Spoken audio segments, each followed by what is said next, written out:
Well, panalo si Cuadro Alas Janriel Casimiro kontra sa Mexican fighter na si Saul Sanchez via technical knockout sa round 1 ng kanilang bakbakan. Tila hindi pa rin nawawala ang pagiging halimaw sa ibabaw ng ring nitong si Cuadro Alas matapos ang impresibong panalo nito kahapon kontra sa Mexican fighter na si Saul Sanchez sa kabila ng pagkakaroon nito ng problema sa kanyang timbang kung saan sumobra nga ito ng halos 1 kilo. Well, binigyan naman siya ng ilang oras upang makuha ang tamang timbang. Sa kanyang ikalawang attempt ay tumimbang pa rin siya ng 123.23 pounds alinsunod sa saktong timbang na pinag-usapan na 122 pounds. Pero sa kabila ng lahat ay natuloy pa rin ang laban sa mga kondisyon na magsusuot si Casimiro ng mas makapal na boxing gloves.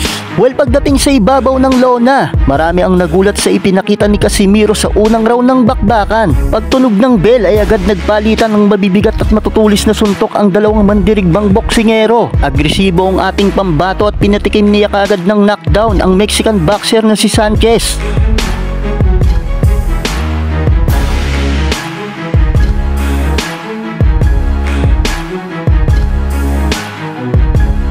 Well, matapos bilangan ng referee ay nagpatuloy ang bakbakan. Nakakasabay pa rin naman si Sanchez kay Cuadro Alas na nakakapagpatama rin ito ng malilinis na suntok na kumukonekta naman sa mukha ni Casimiro. Subalit sadyang matibay talaga ang panga ni Casimiro na animoy nakatank build ito mga idol at hindi iniinda ang mga suntok na tinanggap niya galing sa Mexican fighter.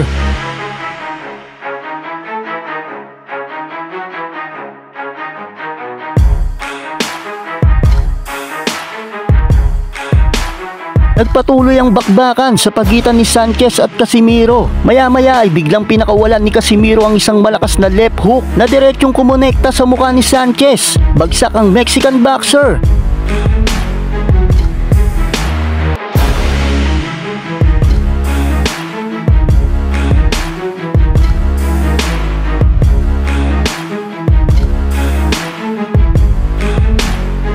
Matapos tumayo, dito na sinimulan ni Cuadro Alas na paulanan ng mga solidong suntok si Saul Sanchez. Gulpi di gulat ang ginawa ni Casimiro mga idol.